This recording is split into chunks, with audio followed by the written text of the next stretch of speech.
Everyone, अपने इस YouTube channel पर आप सभी का हार्दिक स्वागत है। आज अपन कक्षा 11 और 12 के 21वें वीडियो के अंदर प्रवेश करने जा रहे हैं। आज का अपना जो वीडियो है वो 21th वीडियो बनने जा रहा है, जिसमें 5 वीडियो 11th क्लास के बन गए, बाकी वीडियो जो है 12th क्लास के बने हैं और सेकंड चैप्टर के अंतिम पड़ाव में चल रहे हैं। सेकंड चैप्टर का जो आज का टॉपिक है वो है कि चालक की सतह पर लगने वाला बल, वो भी आवेशित चालक की सतह पर लगने वाला बल। अगर आप किसी कंडक्टर को चार्ज करते हो तो उसकी सरफेस पर एक फोर्स लगता है, वो फोर्स कितना है उसका अपन कैलकुलेशन डिटरमाइन आज करेंगे। चलो अपन बात करते हैं कि कंडक्टर होता क्या है। सिंपली कंडक्टर एक ऐसा सबस्टेंस है जिसको अगर आप चार्ज देते हो तो वो चार्ज उसकी सरफेस पे आ जाता है या उससे होकर चार्ज पास आउट हो सकता है। यानी कि अगर कंडक्टर को आप चार्ज देते हो तो अपने में से आवेश को प्रवाहित होने देता है, पास आउट होने देता है, वो कंडक्टर की प्रॉपर्टी है। ये होने देता है केवल फ्री इलेक्ट्रॉन्स के कारण, क्योंकि कंडक्टर में काफ़ी सारी मात्रा में फ्री इलेक्ट्रॉन्स होते हैं। चलो अपन बात करते हैं कि मैंने पहले से ये चीज़ बातें कुछ लिख ली है, क्योंकि फालतू में टाइम वेस्ट होता है ज़्यादा इंग्लिश और हिंदी दोनों में लिखने में, इसलिए मैंने पहले से ही 4-5 लाइनें लिख ली है जो थ्योरेटिकल बातें वाली है कि अगर आप किसी कंडक्टर को चार्ज देते हो तो वो चार्ज उसकी सरफेस पे आ जाता है, पहली कंडीशन। यानी कि इंग्लिश में और कहें तो given whole charge spread out on the surface of conductor.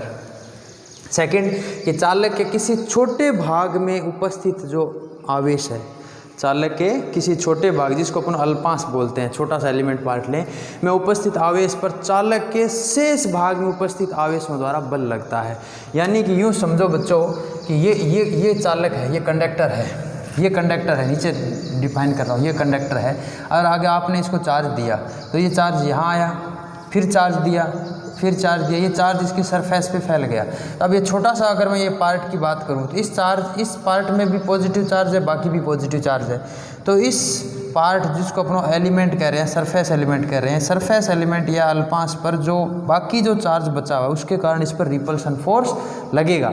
यानी कि इसमें भी पॉजिटिव चार्ज और बाकी पार्ट्स जो है कंडक्टर का उस पर भी पॉजिटिव चार्ज। तो किसी भी एक एलिमेंट की बात करें तो उस पर बाकी जितना भी पार्ट है कंडक्टर का उसके कारण रिपल्सन फोर्स लगेगा। ऐसा सभी जगह जितने भी आप एलिमेंट लोगे तो इस एलिमेंट पर बाकी सभी पार्ट के कारण, इस एलिमेंट पर बाकी सभी एलिमेंट के कारण। कहने का मतलब अगर आप किसी भी कंडक्टर के अंदर एलिमेंट लेते हो, यानी कि एक अल्पांश लेते हो, छोटा सा पार्ट कंक्लूड करते हो, तो उस पार्ट में जो चार्ज है उस चार्ज पर अदर चार्ज के कारण रिपल्सन फोर्स लगेगा। ये सिंपल सी बात है। There is a repulsion force acting on the surface element, बात याद रखना बेटा, surface element of conductor by remaining part of the conductor. किसी भी एलिमेंट पर जिसमें चार्ज है उस पर रिपल्सन फोर्स लगेगा, बाकी जो बचा हुआ पार्ट है, रिमेनिंग पार्ट जो कंडक्टर का है उसके कारण लगेगा। तीसरी बात, इस प्रकार चालक पर लिए गए अल्पांश पर प्रतिकर्षण बल लगेगा एवं चालक की सतह पर कुल बल सभी अल्पांशों पर लगने वाले बलों का सदिश होगा। ये बात हमने पहले से पढ़ रखी है। टोटल फोर्स की बात करोगे तो जितना भी फोर्स होगा उन सभी फोर्सों का वेक्टर सम होगा, क्योंकि फोर्स एक वेक्टर क्वांटिटी है। तो the as resultant repulsion force acting on every surface element of conductor and the net force acting on conductor is vector sum of all surfaces which are acting on element, vector sum of all forces which are acting on all elements, यानी सभी अल्पांशों पर लगने वाले बलों का सदिश योग होगा कंडक्टर की सरफेस पर लगने वाले कुल बल के बराबर होगा। सिंपल सी बात। इस प्रकार चालक के पृष्ठ पर बाहर की ओर दाब लगता है। इस प्रकार कंडक्टर पर जो फोर्स लग रहा है कंटिन्यूस हर एक एलिमेंट पर, तो उसके कारण कंडक्टर की सरफेस पर बाहर की ओर एक प्रेशर लगेगा। अब उस प्रेशर को अपन लोग कॉन्क्लूड कर लेंगे, काउंट कर लेंगे। हमें पहले ज्ञात करना है फोर्स। क्या ज्ञात करना है? फोर्स ज्ञात करना है बच्चों। फोर्स अगर ज्ञात हो जाएगा तो बाद में प्रेशर भी ज्ञात कर लेंगे। आगे बढ़ते हैं। चालक की सतह पर बल ज्ञात करने के लिए हमें 2 बिंदुओं को कॉन्क्लूड करना पड़ेगा, 2 पॉइंट डिटरमाइन करने पड़ेंगे। एक तो कंडक्टर के बाहर हो और एक कंडक्टर के अंदर हो, और उन पॉइंट्स पर ये बच्चे लिखना है। अभी जो मैंने लिखा है वो आप लोगों को लिखना है। पहले से ही मैंने इसलिए लिख रखा है ताकि टाइम कुछ बच जाए अपना इस वीडियो में, बड़ा वीडियो नहीं बने और कम समय में ज़्यादा से ज़्यादा टॉपिक पढ़ पाएँ। आगे बढ़ते हैं। देखो चालक पर बल ज्ञात करने के लिए दो बिंदु P1 तथा P2 दो बिंदु लेते हैं,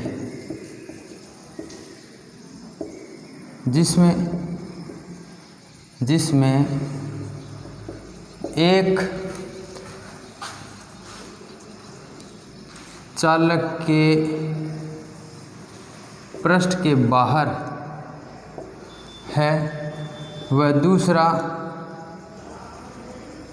चालक के पृष्ठ के अंदर है। दो पॉइंट लेने पड़ेंगे और दोनों पर हमें पहले इलेक्ट्रिक फील्ड की इंटेंसिटी याद करनी है। आपको याद होगा बच्चों कि फोर्स F इक्वल होता है Q इंटू ई। क्या होता है? Q इंटू ई होता है। अगर आप लोग फोर्स डिटरमाइन करना चाहेंगे तो हमें क्या चाहिए? इलेक्ट्रिक फील्ड की इंटेंसिटी चाहिए, उसको 4 से मल्टीप्लाई करते ही फोर्स आ जाएगा। तो यानी कि हम दो पॉइंट लेके देखते हैं कि बाहर की ओर फोर्स कितना लग रहा है और अंदर की ओर फोर्स कितना लग रहा है, और रिजल्टेंट मान निकाल लेंगे बाद में। हाँ, to determine the quantity of force we take 2 points. अंग्रेजी मीडियम में लिखना, to determine force on conductor we take 2 points, one is outside of conductor and another is in the surface of conductor, अब diagram बना रहा हूँ बच्चों, समझना है आप लोगों को, अच्छे से समझना है, ठीक है। चलो बात करते हैं अपन। ये बच्चों कंडक्टर है, मान लो ये कंडक्टर है। इस कंडक्टर में हमें 2 पार्ट लेने हैं।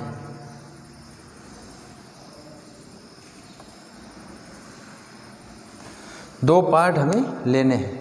हमने कह दिया ये पार्ट हमने ले लिया, एक तो ले लिया ए बी और दूसरा है ए और सी से होता हुआ बी। एक पार्ट तो हो गया ए बी, ठीक, ये वाला पार्ट, और बाकी शेष पार्ट कौन सा है? ए सी बी, ये एलिमेंट है, ठीक।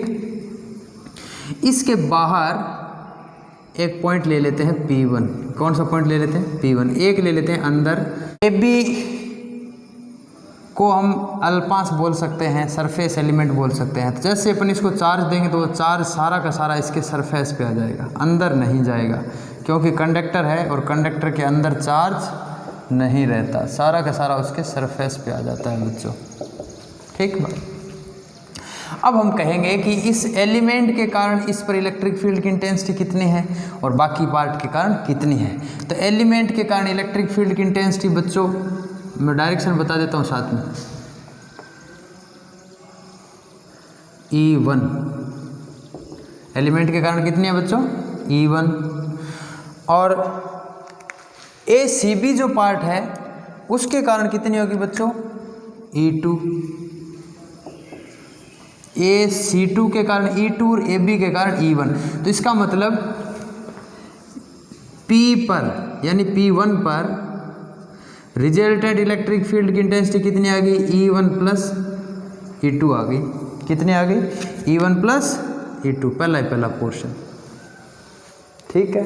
और सुनना बच्चों, यदि अल्पांश AB के कारण विद्युत क्षेत्र E1 व शेष भाग ACB के कारण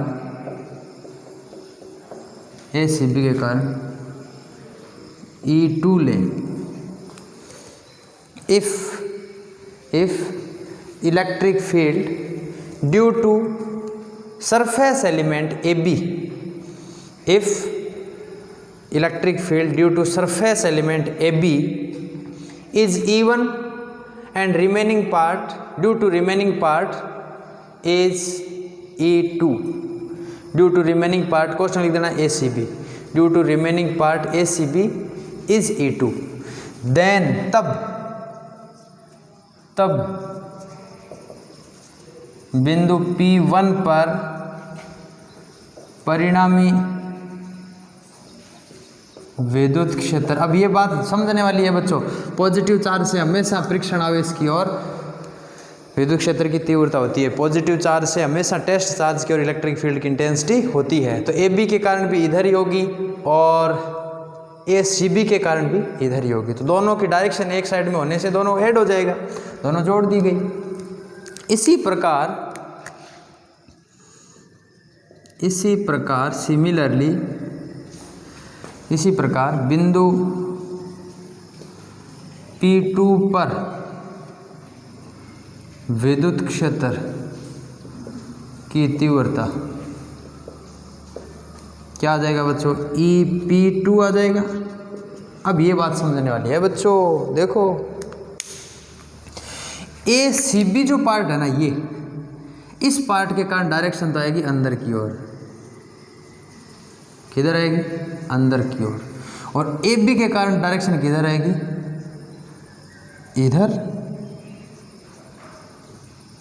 दोनों का पता चल गया, AB के कारण इधर और इसके कारण इधर। तो परिणामी मान क्या आ गया बच्चों, E2 माइनस E1। ये बात समझ में आ गई। दूसरी बात ये भी है बच्चों कि अंदर आवेश जो है ना वो जीरो है। अंदर आवेश जीरो होने के कारण अंदर का जो पॉइंट है, इनसाइड पॉइंट P2 है, इस पर रिजल्टेंट इलेक्ट्रिक फील्ड की इंटेंसिटी तो जीरो होती है। इसका मतलब ये किसके बराबर होगा, चूंकि चालक के अंदर आवेश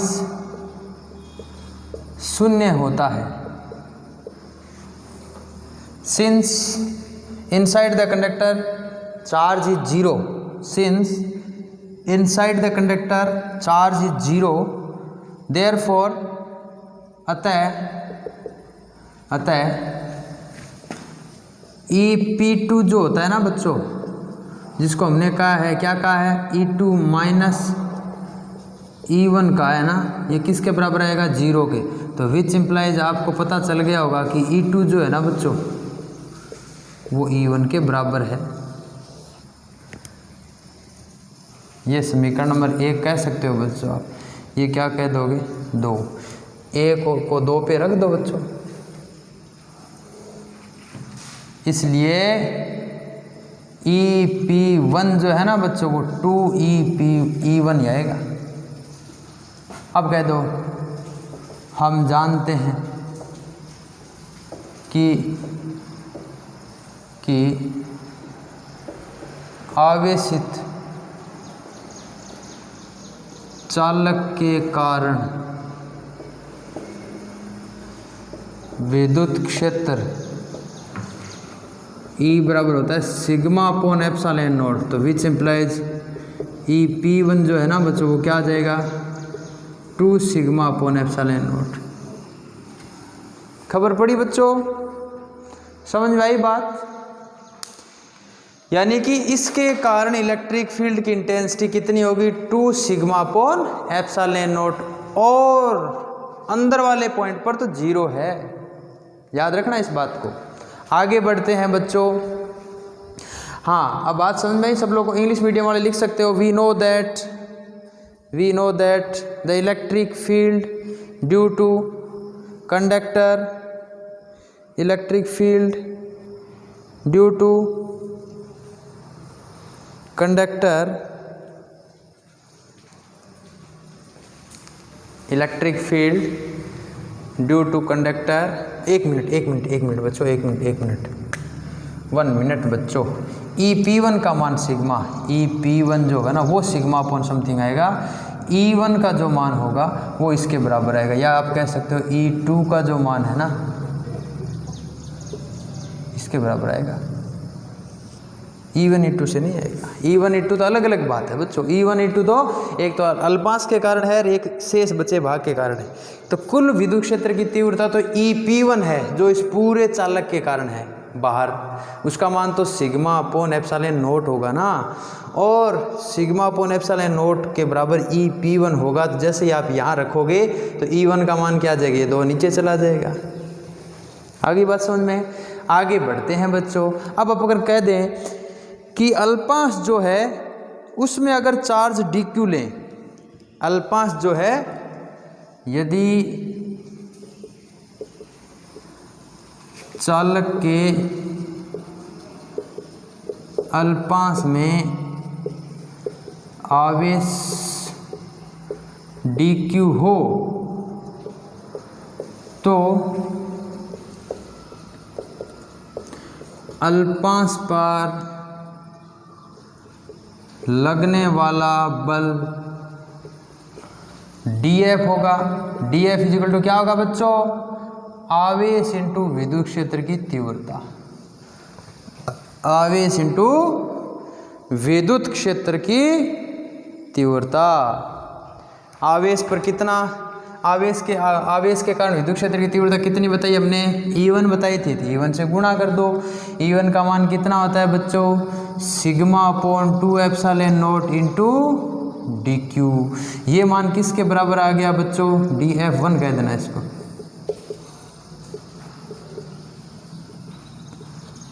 कुछ बात समझ में आई क्या तुम्हारे, है बच्चों? हाँ, तो हम समझ गए इस बात को कि विद्युत क्षेत्र की तीव्रता, इलेक्ट्रिक फील्ड की इंटेंसिटी को अगर चार्ज से मल्टीप्लाई करें तो क्वांटिटी आ जाती है फोर्स की। किसकी क्वांटिटी आ जाती है बच्चों, फोर्स की क्वांटिटी आ जाती है। और सुनो कुछ बात, हमें ये पता है कि सरफेस चार्ज डेंसिटी जो है ना, पृष्ठीय आवेश घनत्व जो है वो सिग्मा है। कितना है, सिग्मा है। तो अगर dq की बात करें तो dq बराबर सिग्मा इंटू ds हो सकता है। इसका एरिया जो है ना बच्चों ये क्या है, ds है। चार्ज कितना है, dq, सरफेस चार्ज है, इस पे पृष्ठीय आवेश घनत्व कितना है, सिग्मा, यानी सरफेस चार्ज डेंसिटी। इसको क्या कह सकते हैं, सरफेस चार्ज डेंसिटी, वो क्या है, सिग्मा इसके अंदर। तो सिंस ये आगे कह दो बच्चों, dq जो है वो तो है सिग्मा इंटू ds। तो dF1 बराबर क्या आ जाएगा, सिग्मा का स्क्वायर बट्टा 2 एप्सिलॉन नोट इंटू ds। आगे बात समझ में बच्चों, पक्का ना? आगे बढ़ते हैं बच्चों। चलो ये बना लेना बच्चों अच्छे से।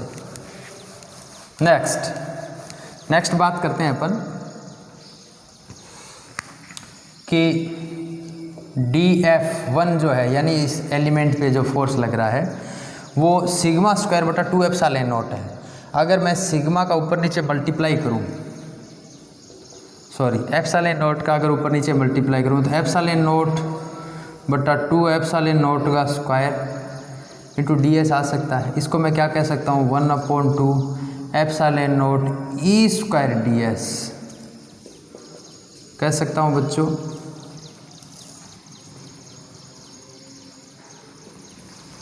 ठीक है, बात समझ में आई आप लोगों की? अब अगर अपन लोगों को टोटल चार्ज पर ज्ञात करना हो, टोटल कंडक्टर पर फोर्स डिटरमाइन करना हो, टोटल कंडक्टर पर डिटरमाइन करना हो तो हम क्या कर देंगे, इंटीग्रेशन कर देंगे इसका। चालक पर कुल बल नेट फोर्स ऑन कंडक्टर तो क्या हो जाएगा, इंटीग्रेशन ऑफ dF, इधर भी क्या आ जाएगा, integration 1/2 epsilon note E square, ये बाहर निकाल दो बच्चों, 1/2 एप्सिलॉन नोट ई स्क्वायर बाहर निकाल दो, इंटीग्रेशन ऑफ ds। उत्तर आ गया है बच्चों अब तुम्हारे पास? ठीक है,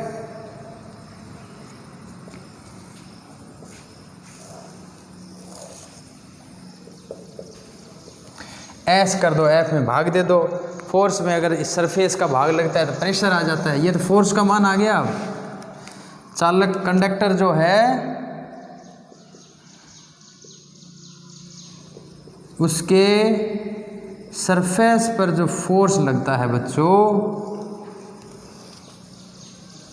उसका मान आ गया। वेक्टर फॉर्म में बताओ तो आर की कैप बता सकते हो, एस की कैप बता सकते हो। एस की कैप का मतलब पृष्ठ के बाहर लंबवत दिशा में फोर्स लगता है। आगे बढ़ते हैं, इसी में कह देंगे प्रेशर। अतः ये आंसर हो गया हमारा डबल स्टार इक्वेशन। अतः चालक के आवेशित चालक के पृष्ठ पर दाब और याद कर लो बच्चों। प्रेशर P बराबर होता है फोर्स अपॉन सरफेस यानी एरिया, तो 1/2 एप्सिलॉन नॉट E²। ये हमारा हो गया आज का टॉपिक हो गया बच्चों। यह दाब विद्युत दाब कहलाता है। This is electric pressure. This is electric pressure. उम्मीद है आपको ये टॉपिक याद हुआ होगा, अच्छे समझ में आया होगा। फिर सुन लो थोड़ा सा। 2 पॉइंट इसलिए ले रहे हैं कि हम चेक कर रहे हैं कि बाहर इलेक्ट्रिक फील्ड कितना है, अंदर कितना है। बाहर की ओर ही प्रेशर क्यों लग रहा है, ये बात है। क्योंकि अंदर इलेक्ट्रिक फील्ड 0 हो गया तो फोर्स DF का जो मान अपन डिटरमाइन कर रहे हैं वो तो 0 होना ही है, क्योंकि इलेक्ट्रिक फील्ड 0 है। E का मान ही अंदर 0 है। जब अंदर इलेक्ट्रिक फील्ड नहीं है तो प्रेशर भी अंदर की तरफ नहीं लगेगा, नहीं फोर्स लगेगा। दोनों ही, प्रेशर और फोर्स दोनों ही नहीं लगेंगे। इसलिए हमने कहा है कि बाहर की ओर दाब लगता है। इसलिए लगता है कि इलेक्ट्रिक फील्ड केवल कंडक्टर के कारण बाहर होता है, अंदर 0 रहता है। अंदर 0 इसलिए रहता है कि अंदर चार्ज 0 है। आगे का टॉपिक पढ़ते हैं। अभी आगे के टॉपिक में अपन बात करते हैं एकांक आयतन में ऊर्जा की बात करते हैं। हाँ, तो अपना टॉपिक क्या है अब का? विद्युत क्षेत्र के एकांक आयतन में ऊर्जा। विद्युत क्षेत्र के एकांक आयतन में ऊर्जा, energy per unit volume in an electric field. होता क्या है बच्चों कि हमने ये बात देखी है कि किसी भी कंडक्टर को आप चार्ज देते हो तो चार्ज देने के कारण इलेक्ट्रिक फील्ड जनरेट होगा। और दूसरी बात, कंडक्टर के सरफेस पर बाहर की ओर एक प्रेशर लगेगा। बाहर की ओर एक प्रेशर लगेगा जो हमने भी डिटरमाइन किया। प्रेशर लगता कितना है? कितना लगता है? 1/2 epsilon not E² into DS, यानी उसका एरिया। और उसके कारण प्रेशर भी लगता है, सिंपल सी बात है। तो हम ये कहें कि इलेक्ट्रिक फील्ड के यूनिट वॉल्यूम में एनर्जी कितनी है, ये हमें डिटरमाइन करना है। तो कंडक्टर को चार्ज दिया, चार्ज देने के कारण इलेक्ट्रिक फील्ड जनरेट हुआ और उस इलेक्ट्रिक फील्ड में एनर्जी कितनी है यूनिट वॉल्यूम में, हमें ये डिटरमाइन करनी है। इसको डिटरमाइन करने के लिए हम ये कहेंगे बच्चों, एक बात सुनना बच्चों, मान लो ये कंडक्टर है, इस कंडक्टर को आपने चार्ज दिया, ये चार्ज दिया। R रेडियस का मान लो कोई एक स्फीयर मान लो, गोला मान लो, गोलाकार वस्तु है ये, R रेडियस की। ठीक, सिंपल सी बात। दूसरी, अगर आप इसको और चार्ज देते हो, अगर आप इसको और चार्ज देते हो तो पहले से उपस्थित जो चार्ज है वो उस पर रिपल्सन फोर्स लगाएगा।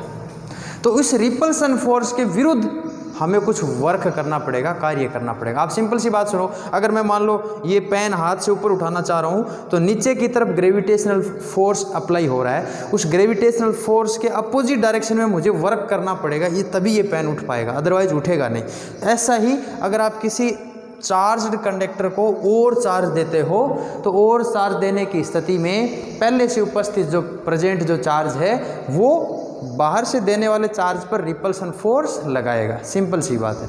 और उस रिपल्सन फोर्स के अपोजिट हमें वर्क करना पड़ेगा और ये वर्क उस कंडक्टर की एनर्जी के रूप में स्टोर हो जाता है। या हम ये कह सकते हैं कि चालक जो कंडक्टर है उस पर और चार्ज देने का मतलब हो गया उसके इलेक्ट्रिक फील्ड में वृद्धि करना। भैया आप चार्ज जितना चार्ज देगो उतना इलेक्ट्रिक फील्ड बढ़ेगा। आपने पहले चार्ज दे रखा है, उसके कारण इलेक्ट्रिक फील्ड मान लो E है, और चार्ज दिया तो इलेक्ट्रिक फील्ड हो गया E प्लस DE। तो कहने का मतलब इलेक्ट्रिक फील्ड अगर बढ़ाना चाहोगे तो आपको वर्क करना पड़ेगा, वो वर्क उसकी एनर्जी के रूप में स्टोर हो जाएगा। सिंपल सी बात है। मैं कुछ बात लिख रहा हूँ बच्चों, एक सिंपल सी बात। हम जानते हैं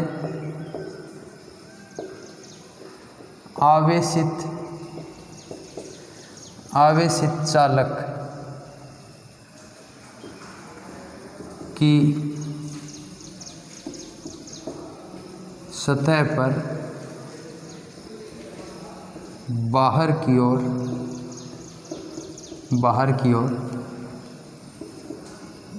एक बल लगता है।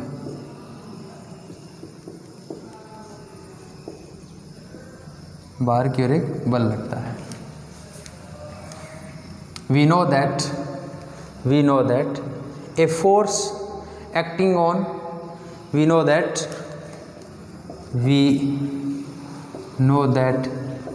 a force acting on the surface of conductor normal to its surface. We know that a force acting on the surface of charged conductor normal to its surface। Simple सी बात। यदि हम इस चालक को और आवेश दें या इसके विद्युत क्षेत्र में वृद्धि करें, तो और आवेश देने का मतलब इसके इलेक्ट्रिक फील्ड में अपने को इंक्रीमेंट लाना है। विद्युत क्षेत्र में वृद्धि करें तो इसके तो चालक पर लगने वाले बल के विरुद्ध कार्य करना पड़ता है। चालक पर लगने वाले या फिर कहो प्रतिकर्षण बल के विरुद्ध। सिंपल सी बात। तो प्रतिकर्षण बल के विरुद्ध कार्य करना पड़ता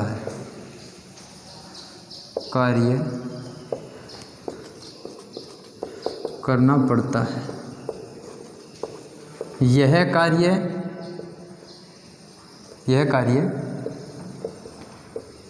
चालक के विद्युत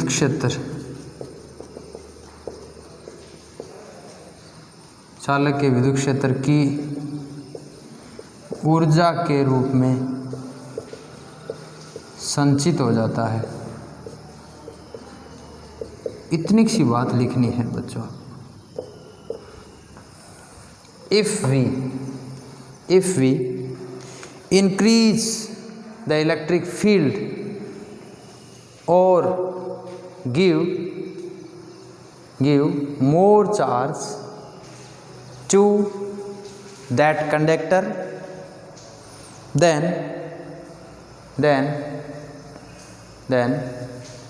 there should be work done against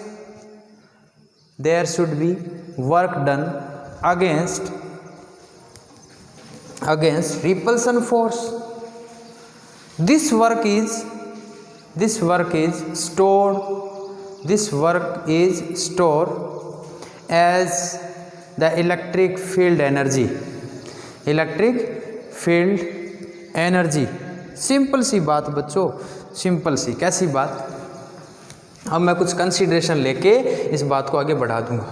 कैसी कंसीडरेशन है बच्चों? देखो, छोटी सी कंसीडरेशन। आपको एक बात तो पता होगी कि वर्क का सूत्र होता है फोर्स इनटू डिस्प्लेसमेंट। क्या होता है?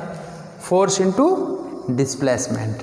अगर मैं कहूँ बच्चों कि ये एक स्फेरिकल कंडक्टर है, इसकी रेडियस बच्चों है r। कितनी है? r है। अगर इसकी हम रेडियस रिपल्सन फोर्स लग रहा है तो ये अंदर की तरफ प्रेशर लगेगा इसमें या दाब लगेगा, जिसके कारण रेडियस घटेगी। तो अगर मैं चार्ज और दूंगा तो रिपल्सन फोर्स और बढ़ेगा।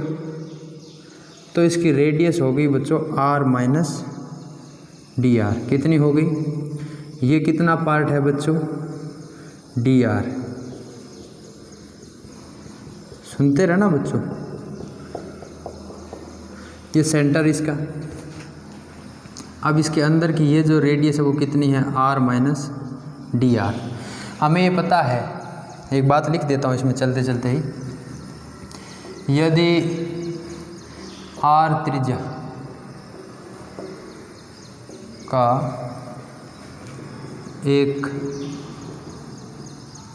चालक गोला लें जिस पर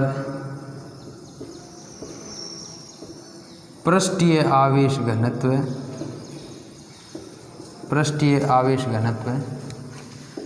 सिग्मा है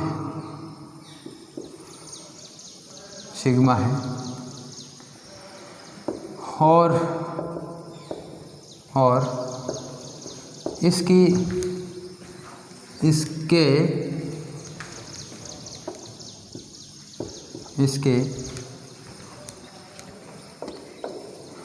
विद्युत क्षेत्र में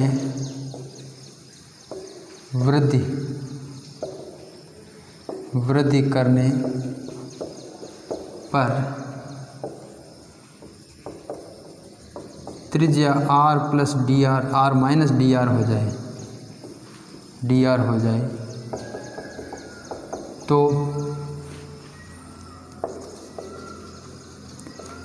चालक पर किया गया कार्य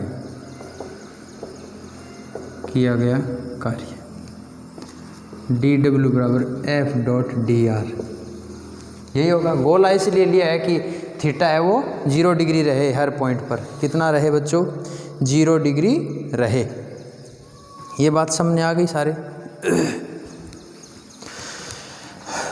चूँकि P इजिकल टू क्या होता है बच्चों? P मतलब फोर्स अपॉन एरिया। क्या होता है?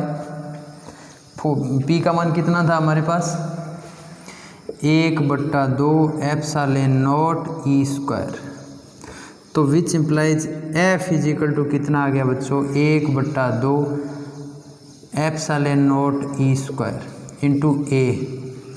और किसी गोले का सरफेस एरिया कितना होता है बच्चों? r त्रिज्या का गोला हो तो उसका सरफेस एरिया कितना होगा? पृष्ठीय क्षेत्रफल कितना होगा गोले का? 4πr²। यहाँ तक बात समझ में आई क्या आप सबके? फोर्स का मान आ गया मेरे पास अब? ठीक है, समझ में आ रही बात सबके? और आगे बढ़ते हैं इधर।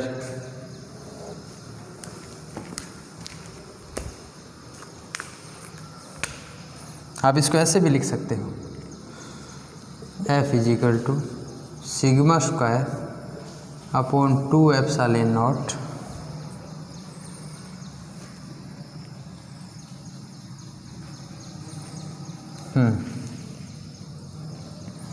Into 4πr²। ये भी लिख सकते हो।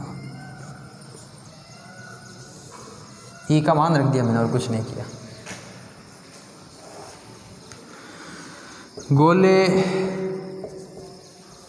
की त्रिज्या में परिवर्तन dr हो तो किया गया कार्य। अंग्रेजी मीडियम वाला ये लिखा है क्या? If r radius of sphere have charge density sigma to increase the electric field intensity, to increase electric field of this sphere, the radius of sphere is r minus dr. The radius of sphere is r minus dr. ये बात लिख देना बच्चों। If r radius of sphere on which charge density, a surface charge density is sigma, to increase this electric field, the radius of sphere is r minus dr, then the work done on sphere dw is equal to f dot dr. Simple सी बात, वापस D W is equal to हमारे पास क्या होता है F D R. तो D W पड़ा ही है, एफ का मान कितना है बच्चों sigma upon 2 epsilon naught, sigma upon sigma square बटा 2 epsilon naught 4 pi R square, 4 pi R square D R. ये देखो बच्चों 4 pi R square D R हो गया। अब एक बात याद रखो बच्चों कि ये जो 4 पाई आर स्क्वायर जो था ना, ये था सरफेस, और डी आर है एक लेंथ एक प्रकार से, यानी कि ये रेड्यूसिंग हो रहा है। तो ये अंदर का ये जो एरिया है ना, ये एरिया, इस एरिया के कारण जितना वॉल्यूम कवर किया गया है वो वॉल्यूम है डीवी। कितना है डीवी? डीवी का मतलब होता है एरिया इनटू इसकी रेडियस में जितनी चेंज आई है वो। तो हम कह सकते हैं ये जो मान है ना बच्चों, ये होता है डीवी। तो which implies d W is equal to sigma square बट्टा एप्सिलॉन नॉट, यानी कि यूँ समझो area into length, area into एक प्रकार से डी आर क्या है, रेडियस में कमी है यानी कि लेंथ में, तो एरिया इंटू लेंथ क्या हो गया वॉल्यूम। अब लेंथ में कमी कम है इसलिए वॉल्यूम का मान कम आएगा, तो हम इसको डीवी कह देंगे। कितना कह देंगे डीवी। अतः अब देखो ये डीवी को यहाँ बेहतर, मैंने ये भी कहा है कि वर्क जो है वो उसके एनर्जी के रूप में स्टोर हो जाता है। अतः ऊर्जा जो है बच्चों, क्या ऊर्जा, एनर्जी, एनर्जी जो है वो किसके बराबर होगी बच्चों, एनर्जी किसके बराबर होगी वर्क के। और एनर्जी डेंसिटी का मतलब इसका भाग दे दो। अब टोटल डी डब्ल्यू ज्ञात करो तो वैसे भी ज्ञात कर सकते हो, कोई दिक्कत नहीं है। डब्ल्यू बराबर you energy integration of D W बराबर सिग्मा स्क्वायर बटा 2 एप्सिलॉन नॉट, बाहर निकाल दो इंटीग्रेशन ऑफ डी वी, जिसको हम वी कह सकते हैं। और देखो अब कह दो ऊर्जा घनत्व, हल ऊर्जा घनत्व बराबर क्या होगा डब्ल्यू बट्टा वी, यानी कार्य बता आयतन, वर्क अपॉन वॉल्यूम। इसको हम वी से रिप्रेजेंट कर सकते हैं बच्चों, सिग्मा स्क्वायर बटा 2 एप्सिलॉन इंटू वी कह सकते हैं। तो उत्तर क्या बच गया सिग्मा स्क्वायर बटा 2 एप्सिलॉन नॉट। ये ऊर्जा घनत्व होगा विद्युत क्षेत्र के। ऊर्जा घनत्व का मतलब प्रति एकांक आयतन में ऊर्जा। एनर्जी डेंसिटी का मतलब energy in per unit volume. चित्र वगैरह बना देना सारा कुछ, आप देख लो इसको और एक्सटेंड करके छोड़ो, उत्तर तो वही आ गया, एक प्रकार से प्रेशर के बराबर ही होता है इसका मान। तो ऊर्जा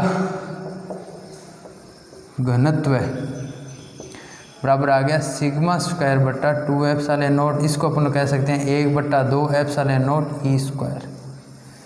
जो मान प्रेशर का था वही मान ऊर्जा घनत्व का हमें प्राप्त हुआ बच्चों। अब और देखो लास्ट टॉपिक आज का, उसके बाद ये चैप्टर ख़त्म हो जाता है। कुछ न्यूमेरिकल बचते हैं जो अपन करेंगे नेक्स्ट टॉपिक में, नेक्स्ट वीडियो में, और साथ ही साथ कल अपना शुरू हो जाएगा 3rd चैप्टर। बच्चों घर पे पढ़ते रहें, और आउटपुट अभी कम बच्चों का ही आ रहा है। अभी 12th क्लास में अपने 100 से ऊपर बच्चे हैं। 100 में से अभी मेरे पास आउटपुट जो आ रहा है वो 70 बच्चों के लगभग आ रहा है, 72 करीब बीते बच्चों का ही। तो 12th क्लास के तो विशेषकर सभी विद्यार्थियों का मेरे पास वापस आउटपुट आना चाहिए। वीडियो पूरा पढ़ने के बाद साथ साथ में नोट्स बनाते जाएं, और वो नोट्स मुझे आउटपुट के रूप में वापस भेजें। मेरे स्कूल के या मेरे विद्यालय के विद्यार्थियों से अनुरोध है कि वे मुझे वापस आउटपुट भेजें, ताकि मुझे पता रहे ये विद्यार्थी पढ़ रहा है। ठीक है, अभी कम ही बच्चों का आ रहा है मेरे पास आउटपुट। अपने करीबन बाहर के और अंदर अपने स्कूल के विद्यार्थियों टोटल काउंटिंग की है मैंने। अपने स्कूल में जो वर्तमान में एडमिशन अभी हुआ है वो 100 से ऊपर चले गए हैं, 110 के करीब चले गए हैं। तो 70-72 विद्यार्थियों का ही आउटपुट आ रहा है। ये आउटपुट कम है, सभी विद्यार्थियों का आना चाहिए। कोई मुसीबत कोई समस्या हो तो मुझे अवगत कराएं कि सर मेरे ये समस्या है। अक्सर सभी विद्यार्थी मोबाइल यूज़ करते हैं घरों पर, तो उनका आउटपुट मेरे पास आना चाहिए। सिमिलरली ऐसे ही मैं 11th क्लास के लिए कह रहा हूँ। 11th क्लास आप लोगों से ज़्यादा जागरूक है बच्चों। 11th क्लास में अभी तक 93 एडमिशन हो रखे हैं अपने, और 93 में करीबन 80-82 बच्चों का आउटपुट मेरे पास हर रोज़ आता है वीडियो देखने के बाद। तो आप लोग पीछे मत रहो। नेक्स्ट अपना टॉपिक है बच्चों साबुन के आवेशित बुलबुले का संतुलन। साबुन के आवेशित साबुन के आवेशित बुलबुले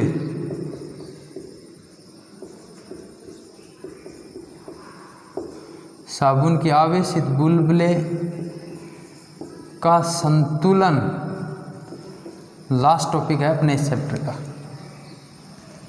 साबुन के आवेशित बुलबुले का संतुलन, equilibrium of charged soap bubble, equilibrium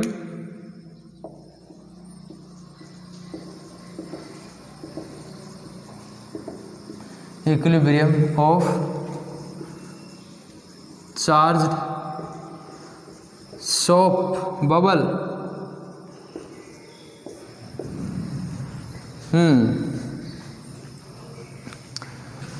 BUBBLE soap bubble.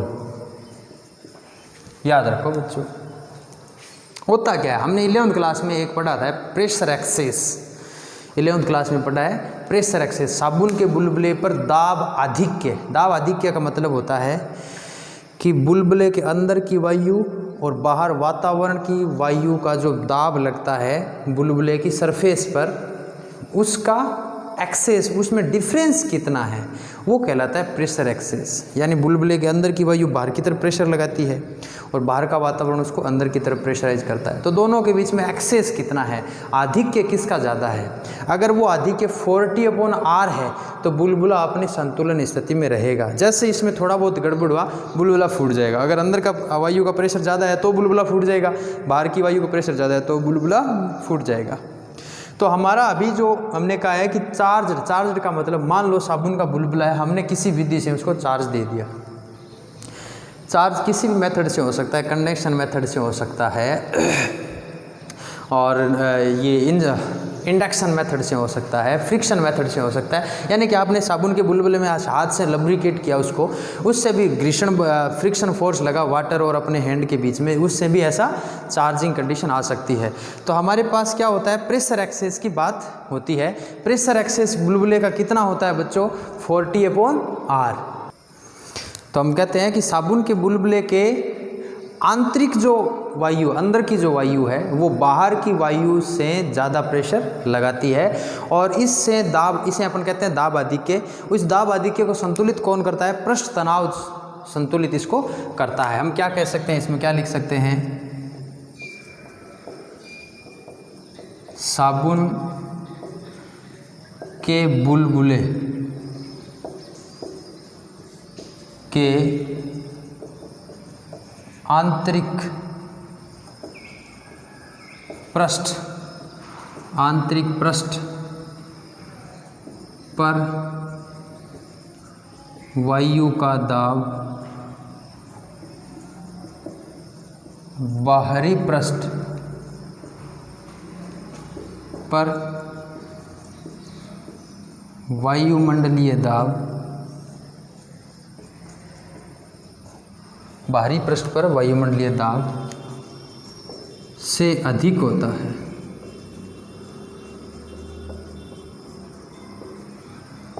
इस दाब आधिक्य को पृष्ठ तनाव संतुलित करता है,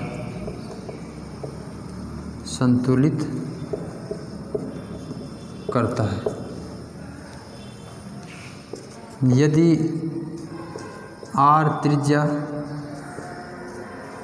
व T पृष्ठ तनाव हो, सरफेस टेंशन कितना हो, T हो, पृष्ठ तनाव T पृष्ठ तनाव हो, तो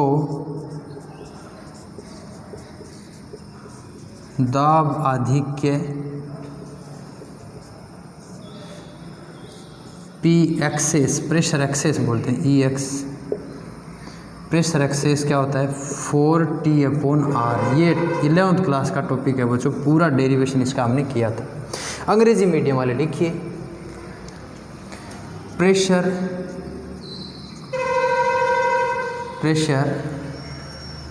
on internal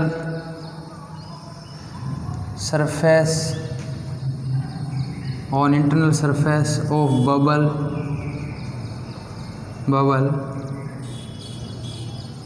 due to air is more than pressure due to atmosphere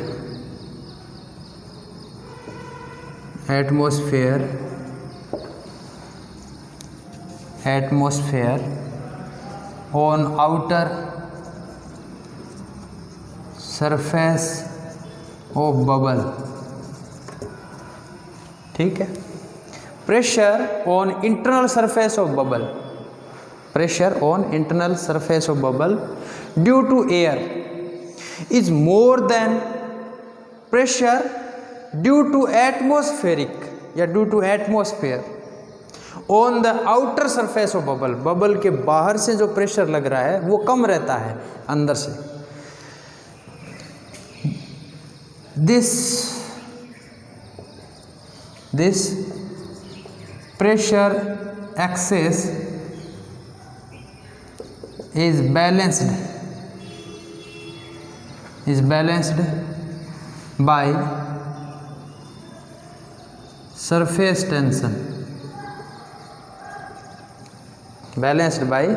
surface tension, इसको आप T से रिप्रेजेंट कर सकते हो। यानी कि इस दाब आधिक्य को, जो अंदर से प्रेशर ज़्यादा लग रहा है बाहर से कम लग रहा है, इसको बैलेंस कौन करता है? सरफेस टेंशन करता है। अब सरफेस टेंशन क्या था, हमने 11th क्लास में पढ़ा था कि कोई भी लिक्विड जो है या कोई बबल जो है वो कम से कम आयतन घेरने का प्रयास करेगा। एक लिक्विड का ये नेचर है कि जिस भी पृष्ठ पे, जिस भी सरफेस पे गिरेगा तो वो उसकी नेचर है कि वो कम से कम एरिया कवर करे, और इसका मतलब वो अपनी तरफ बाउंड होने का प्रयास करता है। तो ये स्थिति क्या होती है, जैसे अंदर से बाहर की तरफ प्रेशर लग रहा है तो उसके ऊपर जो लेयर है किसकी, सोप की, सोप बबल जो बना हुआ है, साबुन डिटर्जेंट की जो लेयर है वो क्या कर रही है, उस प्रेशर को कम करने का प्रयास कर रही है, और अंदर वाली एयर क्या कर रही है, उसको फैलाने का प्रयास कर रही है। तो दोनों को बैलेंस करने का काम कौन कर रहा है बच्चों? Surface tension. ठीक, अब बात और पढ़ते हैं आगे। If R radius and T surface tension, then pressure excess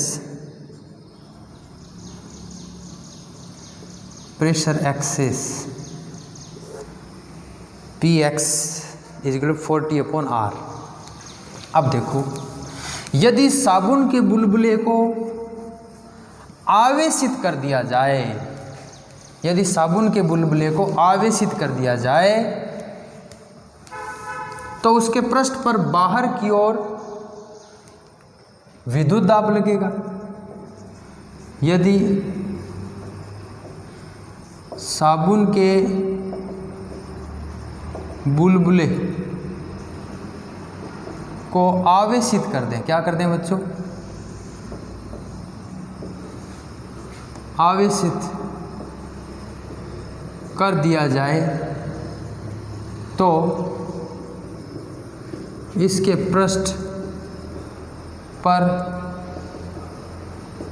बाहर की ओर विद्युत दाब लगेगा। कौन सा दाब लगेगा? विद्युत दाब लगेगा। अतः संतुलन की स्थिति में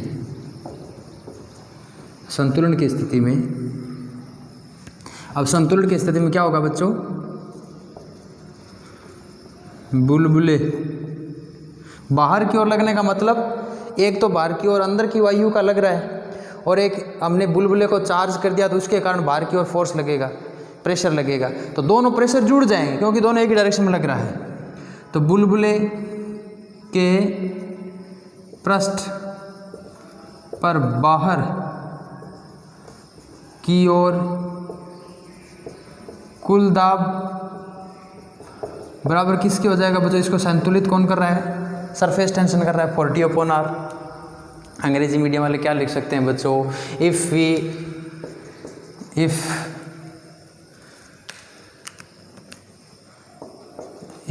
we charge this soap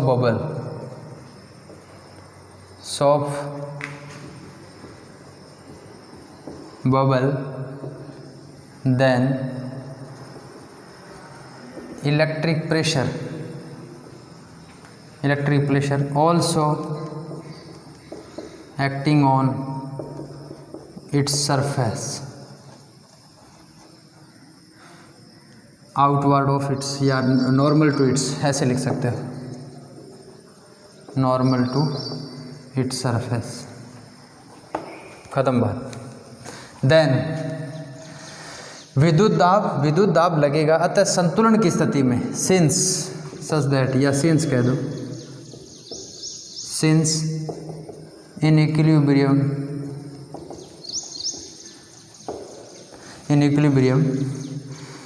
total pressure on the surface of bubble is equal to क्या आएगा बच्चों? 40/r। टोटल अब कितना है ये देखने वाली बात है। टोटल कौन कौन सा हो गया? एक तो हो गया प्रेशर एक्सेस, एक हो गया इलेक्ट्रिक प्रेशर। अब देखने वाली बात है बच्चों, इलेक्ट्रिक प्रेशर जो था वो हमारे पास था σ²/2ε0। σ² कितना था बच्चों हमारे पास इलेक्ट्रिक प्रेशर? σ²/2ε0। ये किसके बराबर हो गया? 40/r के। एक प्रेशर एक्सेस तो लग ही रहा था, ये तो दाब का। अब मैंने एक बात कह दी, जैसे ये बबल है, अंदर की वायु इसको बाहर की तरफ प्रेशर लगा रही है, ठीक, बाहर की वायु इसके ऊपर लगा रही है, ये एटमॉस्फेरिक प्रेशर है, वायुमंडलीय दाब है। ये कौन सा है? आंतरिक दाब है। तो दोनों का डिफरेंस क्या हो गया? प्रेशर एक्सेस बराबर क्या हो गया? आंतरिक दाब माइनस बाहरी दाब, यही होगा।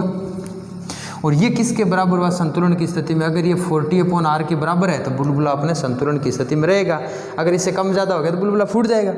अब हमने इसके ऊपर और चार्ज दे दिया, क्योंकि बुलबुला कंडक्टर हो गया बच्चों। सोप जैसे पानी के अंदर मिलेगा तो वो एक इम्प्योरिटी वाटर हो जाएगा। इम्प्योरिटी वाटर जो होता है, अशुद्ध जल जो होता है, वो एक चालक का कार्य करता है। जैसे आप इस पर चार्ज दोगे तो चार्ज देते ही बाहर की तरफ और प्रेशर लगने लग जाएगा इस पर, तो ठीक है। तो इसको भी अगर बुलबुले की शेप में रखना है तो 40/r के बराबर होना चाहिए। अगर नहीं है 40/r के ऊपर तो बुलबुला फूट जाएगा। जैसे आप चार्ज बढ़ाओगे तो बबल्स ब्रेक डाउन हो जाएगा। तो कह दो बच्चों कि प्रेशर एक्सेस कितना हो जाएगा? 40/r minus σ²/2ε0। लिख दो ऐसे।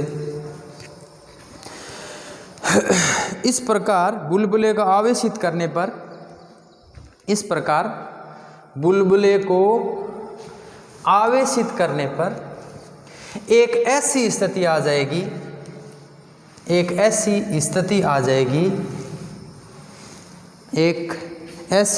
जाएगी कि दाब आधिक्य शून्य हो जाएगा, कि दाब आधिक्य शून्य हो जाएगा। लिख दो बच्चों ये। इस प्रकार बुलबुले को आवेशित करने पर एक ऐसी स्थिति आ जाएगी कि दाब आधिक्य शून्य हो जाएगा, तब बुलबुला फूट जाएगा। By increasing the charge on the surface of bubbles, by increasing the charge on the surface of bubble,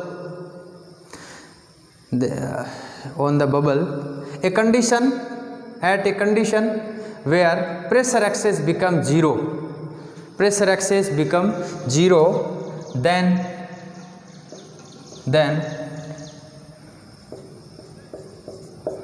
40/r minus sigma square upon 2 epsilon not जो है वो 0 के बराबर हो जाएगा। ऐसी स्थिति में हम क्या कह सकते हैं बच्चों, 40/r बराबर हो जाएगा सिग्मा स्क्वायर बट्टा 2 एप्सिलॉन नॉट। यही होगा, प्रेशर एक्सेस 0 होती थी, ये 0 के बराबर रख,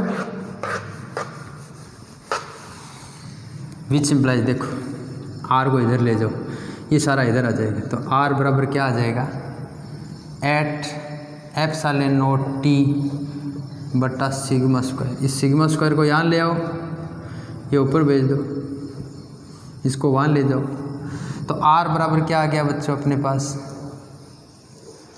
eight epsilon not t upon sigma square. यानी कि अगर बुलबुला फूटता है तो उस स्थिति में बुलबुले की रेडियस ये रहती है। और देखो सिग्मा स्क्वायर बराबर क्या आ जाएगा, एट एप्सिलॉन नॉट t बट्टा r, तो सिग्मा बराबर क्या आ जाएगा, under root of eight epsilon not t upon r। Numerical question बन सकता है बच्चों, इनमें से ये दो चीज़ें दे दी जाए और उसका आपको सरफेस डेंसिटी पूछ सकते हैं, सरफेस चार्ज डेंसिटी पूछी जा सकती है। प्रकार अपन चार्ज की भी वैल्यू ज्ञात कर सकते हैं। हमें पता है कि चार्ज Q जो होता है, चार्ज Q जो होता है सिग्मा इंटू सरफेस एरिया, और किसी भी बबल का जो शेप होता है वो स्फेरिकल होता है, तो हम कह सकते हैं सिग्मा इंटू 4πr²। अब सिग्मा का मान कितना था हमारे पास, ये पड़ा है बच्चों, r² को अंदर भेजो तो क्या हो जाएगा, सिग्मा का मान था हमारे पास under root eight epsilon not t बट्टा है r, जैसे ही अंदर जाएगा तो 4π को बाहर रख दो इंटू 4π r², 4π को बाहर रख दो, under root eight epsilon not t, r² अंदर जाएगा तो r की पावर 4, और नीचे से पावर कट जाएगी, क्या बचेगा r³ ये चार्ज की वैल्यू भी आ गई। यानी किसी भी बबल पर आवेश कितना है, चार्ज कितना है, वो हम डिटरमाइन कर सकते हैं। समझे बच्चों, यानी कि आवेश घनत्व कितना है, आवेश कितना है, ये चीजें अपन ज्ञात कर सकते हैं। आज का टॉपिक यही खत्म, आज का अपना ये चैप्टर खत्म हुआ, दूसरा चैप्टर।